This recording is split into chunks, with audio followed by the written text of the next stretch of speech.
জয় হিন্দ। এই ভিডিওর মাধ্যমে আমরা দেখব ভগ্নাংশ কাকে বলে, ভগ্নাংশ কত প্রকার এবং ভগ্নাংশের লব কি, হর কি, এইগুলো আমরা এই ভিডিওর মাধ্যমে বুঝতে পারবো। বিশেষ করে এই ভিডিওটি চতুর্থ শ্রেণীর ছাত্রছাত্রীদের জন্য বিশেষভাবে উপযোগী হতে পারে, যেখানে তাদের আমার গণিত বইটি থেকে 108 থেকে 124 পৃষ্ঠার মধ্যে যে ভগ্নাংশ নিয়ে অঙ্কগুলি আছে সেই অঙ্কগুলির ক্ষেত্রে বিশেষভাবে উপযোগী হতে পারে। আশা করি এই ভিডিওটা দেখলে 108 থেকে 124 পৃষ্ঠায় চতুর্থ শ্রেণীর আমার গণিত বইটিতে যে ভগ্নাংশের অঙ্কগুলো রয়েছে সেগুলো তোমরা অনায়াসেই করতে পারবে। চলো ভিডিওটি শুরু করা যাক। এখানে দেখো যে ছবিটি দেওয়া আছে, এই ছবিটির মধ্যে সম্পূর্ণ বাক্সটিকে 3টি ভাগ করা আছে এবং 3টি ভাগের মধ্যে 2টি ভাগকে রং করে দেওয়া আছে। তাহলে এটাকে বলা যেতে পারে 3 ভাগের 2 অংশ। এটাকে আবার আরেকভাবে বলা যেতে পারে সমান 3 ভাগের 2 ভাগ, অর্থাৎ প্রতিটি ভাগ কিন্তু সমান সমান করে থাকবে। তাই এটাকে আমরা বলতে পারি সমান 3 ভাগের 2 ভাগ বা 3 ভাগের 2 অংশ। আবার অনেক সময় বলা যায় 3 ভাগের 2 ভাগ। এখানে দেখো এই যে ভগ্নাংশটা একটা উদাহরণ দেওয়া আছে 3 ভাগের 2 অংশ। ভগ্নাংশের ক্ষেত্রে এই যে দাগটা আছে এই দাগটাকে ভাগের দাগ বলা হয় এবং এই দাগের উপরে যে সংখ্যাটা থাকে তাকে লব বলা হয় এবং এই দাগের নিচে যে সংখ্যাটা থাকে সেটাকে হর বলা হয়। এবার এটাকে আমরা কথায় কী বলবো? এটাকে আমরা কথায় বলতে পারি সমান 3 ভাগের 2 ভাগ বা 3 ভাগের 2 ভাগ। কেন সমান বলা হচ্ছে? যেহেতু এই ভাগটা যে করা হবে এই ভাগগুলো কিন্তু সমানভাবে ভাগ করতে হবে, তাই এই কথা বলার আগে আমরা সমান কথাটা ব্যবহার করতে পারি। এবার দেখো ভগ্নাংশ সাধারণত 3 প্রকার হয়ে থাকে, একটা প্রকৃত ভগ্নাংশ, একটা অপ্রকৃত ভগ্নাংশ আর একটা মিশ্র ভগ্নাংশ। এবার দেখবো প্রকৃত ভগ্নাংশ কাকে বলে। যে ভগ্নাংশে হর বড় এবং হরের তুলনায় লব ছোট থাকবে তাকে বলা হবে প্রকৃত ভগ্নাংশ। আবার যে ভগ্নাংশের হর ছোট থাকবে এবং লব বড় থাকবে তাকে বলা হবে অপ্রকৃত ভগ্নাংশ। এবার দেখব মিশ্র ভগ্নাংশ কি। যে ভগ্নাংশের একটি পূর্ণ সংখ্যা থাকবে, ভগ্নাংশের আগে একটি পূর্ণ সংখ্যা থাকবে এবং তারপর ভগ্নাংশ থাকবে, তাহলে এটাকে কিন্তু আমরা বলতে পারি 3 পূর্ণ সমান 2 ভাগের 1 ভাগ। এবার এই চিত্রটি দেখো, সম্পূর্ণ বক্সে 3টি ভাগে ভাগ করেছি, ভাগ করে 3টি ভাগকেই রং করে দেওয়া হয়েছে। তাহলে এবার কি বোঝা যাচ্ছে? এখানে 3 ভাগের 3 অংশই রং করা হয়েছে। যেহেতু 3 ভাগের 3 অংশ অর্থাৎ সম্পূর্ণ ঘর রং করা হয়েছে, ভগ্নাংশের ক্ষেত্রে এই সম্পূর্ণ বোঝানোকেই এক অংশ বলা হয়। তাহলে আমরা বলতে পারবো 3 ভাগের 3 অংশ সমান সমান 1 অংশ, অথবা 5 ভাগের 5 অংশ মানে 1 অংশ।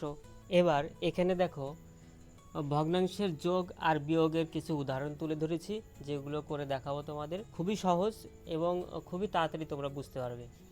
ভগ্নাংশের যোগের ক্ষেত্রে আমি 113 পৃষ্ঠায় উদাহরণগুলো ছিল সেগুলো তুলে ধরেছি এবং 119 পৃষ্ঠায় যে ভগ্নাংশের বিয়োগগুলো আছে সেগুলো আমি তুলে ধরেছি।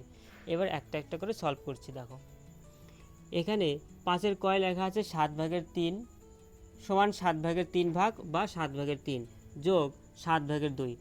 ভগ্নাংশের যোগ করার ক্ষেত্রে হরগুলো যদি একই থাকে তাহলে ফলাফলের ক্ষেত্রেও হর একই থাকবে, অর্থাৎ এখানে 7 আছে, এটা 7 এবং ফলাফলের ক্ষেত্রেও হর 7ই হবে। এবার যখন যোগ করব তখন লব দুটি যোগ করে আমরা ফলাফল বের করব, অর্থাৎ 3 আর 2 যোগ করলে হবে 5। তাহলে আমরা কি বুঝলাম? 7 ভাগের 3 যোগ 7 ভাগের 2 সমান সমান হবে 7 ভাগের 5 ভাগ। এবার এই অঙ্কটিতে দেখো 5 ভাগের 1 ভাগ যোগ 5 ভাগের 3 ভাগ।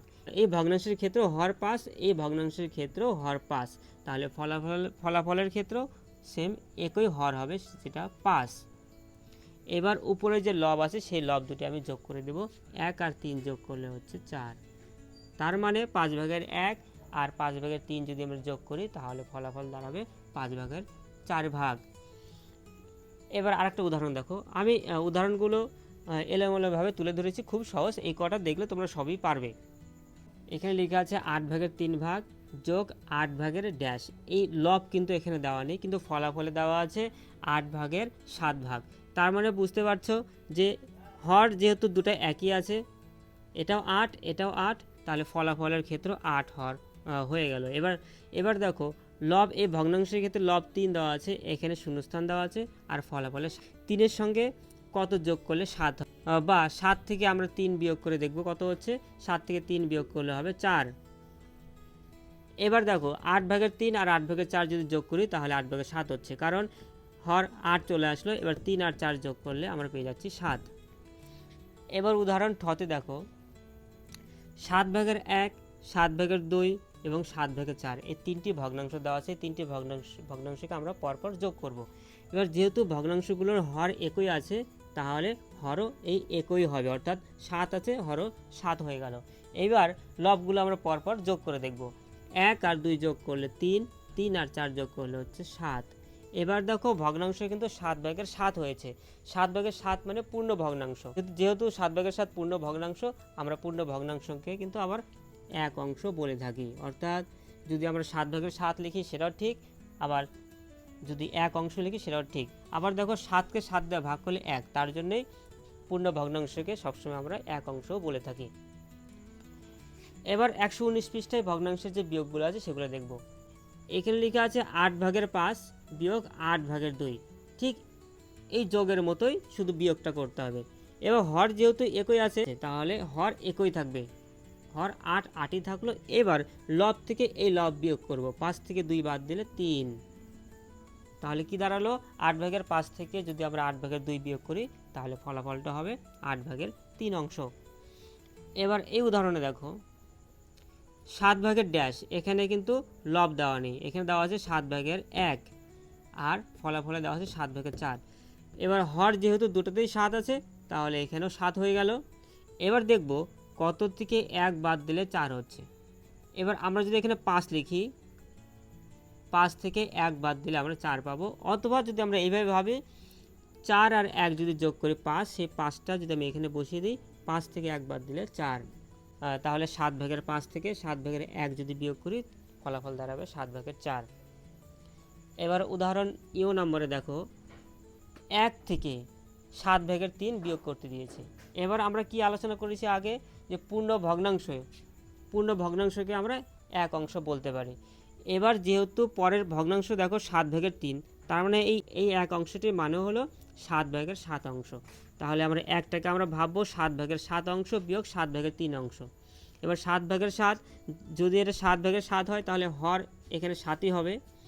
এবার যেহেতু উপরে 7 আছে, 7 থেকে 3 বাদ দিলে 4, অর্থাৎ 1 থেকে 7/3 যদি বিয়োগ করি, ফলাফল দাঁড়াবে 7/4 অংশ। এবার ঠ নম্বর অঙ্কটিতে দেখো 1 বিয়োগ 5/2, এক অংশ থেকে 5/2 অংশ বিয়োগ করতে বলেছে। সেম এই অঙ্কটির মতোই এখানে অনেকটা করে দেওয়া আছে, এটা দেখলে আরও বুঝতে পারবে তোমরা। তাহলে এবার 1 মানে কত? এই এক অংশ মানে এখানে 5/5 অংশ। তাই সমান সমান দিয়ে কী লেখা হয়েছে? 1-এর পরিবর্তে লিখে দেওয়া হয়েছে 5/5 অংশ। অর্থাৎ 5/5 মানে পূর্ণ ভগ্নাংশ, আর পূর্ণ ভগ্নাংশ মানে এক অংশ। তাহলে 1-এর পরিবর্তে আমরা 5/5 অংশ লিখলাম, আর বিয়োগ 5/2 অংশ লিখলাম। এবার কিন্তু বিয়োগ করা খুব সহজ, যেহেতু হর একই আছে, আমরা হর একই রেখে দিলাম। এবার 5 থেকে 2 বিয়োগ করব, 5 থেকে 2 বিয়োগ করে দাঁড়াবে 3। অর্থাৎ 1 থেকে যদি 5/2 অংশ বিয়োগ করি, ফলাফল দাঁড়াবে 5/3 অংশ। আমার গণিত বইটি থেকে পৃষ্ঠায় 116 এবং 122 পৃষ্ঠায় যে ভগ্নাংশের মাঝে কোনটি বড় কোনটি ছোট বোঝানোর ক্ষেত্রে কোন চিহ্নটা বসাতে হবে সেটা আমরা দেখব। এই চিহ্ন বসানোর আগে আমরা দুটি সূত্র দেখব। কি? যদি ভগ্নাংশের হর সমান রেখে, ভগ্নাংশের হর যদি সমান থাকে, সমান রাখার পর লব যদি বেশি হয়, তাহলে সেই ভগ্নাংশের মানটা বেশি হবে। আবার ভগ্নাংশের হর সমান রেখে যদি লবের মান কমে যায়, তাহলে কিন্তু ভগ্নাংশের মানটি কমে যাবে। এইভাবে আমরা বুঝতে পারবো কোন ভগ্নাংশটি বড়, কোন ভগ্নাংশটি ছোট। এই সূত্রতে দেখো, ভগ্নাংশের লব একই রেখে বা সমান রেখে যদি হরের মান বেড়ে যায়, তাহলে ভগ্নাংশের মান কমে যাবে। আবার লব সমান রেখে যদি হরের মান কমে যায়, তাহলে ভগ্নাংশের মানটি বাড়বে। এখানে দেখো, ভগ্নাংশের লব সমান রেখে হর বাড়লে ভগ্নাংশের মান কমবে, ও হর কমলে ভগ্নাংশের মান বাড়বে।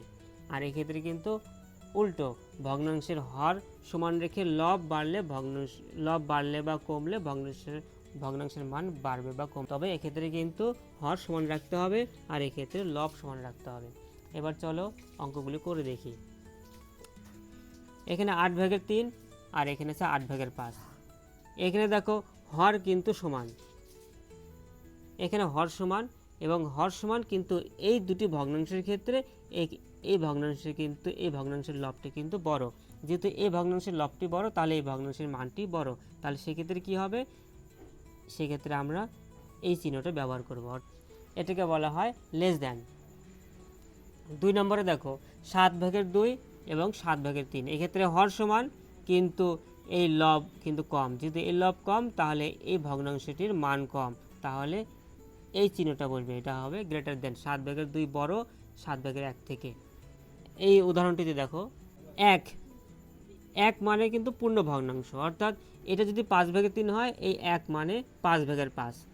আবার আরেকটা পদ্ধতি বলে দিচ্ছি, ভগ্নাংশের ক্ষেত্রে যখনই 1 থাকবে তখনই বুঝে নিতে হবে সেই ভগ্নাংশটি সবচেয়ে বড়। তাহলে 1 যেহেতু বড়, তাহলে 1 গ্রেটার দেন 5/3। এবার এই উদাহরণে আসি, এখানে দেখো 2/1 3/1। এই উদাহরণগুলোতে লব সমান কিন্তু হর বিভিন্ন আছে। লব সমান রেখে হরের মান বাড়লে ভগ্নাংশের মান কমে যায়, অর্থাৎ এই ভগ্নাংশটা কিন্তু এই ভগ্নাংশ থেকে মান কম। যেহেতু মান কম, তাহলে এই চিহ্নটা ব্যবহার করতে হবে। তাহলে 2/1 গ্রেটার দেন 3/1, অর্থাৎ 2/1 3/1 থেকে বড়। আরেকটা জিনিস বলে দিচ্ছি, সমান 2/1 ভাগকে আমরা কিন্তু অর্ধেক বলে থাকি। যে কোনো জিনিসের অর্ধেককে 2/1 অংশ বলা হয়। আচ্ছা, তারপর খ নম্বরে দেখো 15/1 বক্স, তারপর 1 মানে পূর্ণ ভগ্নাংশ, আর 1 থাকলে কিন্তু সবসময় সেটা বড় হয়। তাহলে কি হবে, এই চিহ্নটা ব্যবহার করতে হবে। 15/1 লেস দ্যান 1, অর্থাৎ 1 অংশ থেকে 15/1 অংশ কিন্তু কম। এই উদাহরণে দেখো 5/2 6/2। এখানে কিন্তু লব সমান কিন্তু হরের মান কিন্তু আলাদা আছে। এই ভগ্নাংশের হর আছে 5, এই ভগ্নাংশের হর আছে 6। তাহলে কি বলেছি, লব সমান রেখে যদি হরের মান বেড়ে যায় তাহলে ভগ্নাংশের মান কমে যায়। তাহলে এর মান কমে গেল মানে 6/2 অংশ 5/2 অংশ থেকে কম, তাহলে এই চিহ্নটা ব্যবহার করতে হবে। 5/2 গ্রেটার দেন 6/2, অর্থাৎ 5/2 থেকে 6/2 কম। যে দিকটা কম থাকবে সেদিকে চোখা মাথা থাকবে, আর যে দিকটা বেশি থাকবে সেদিকে এই ছড়ানো দিকটা থাকবে।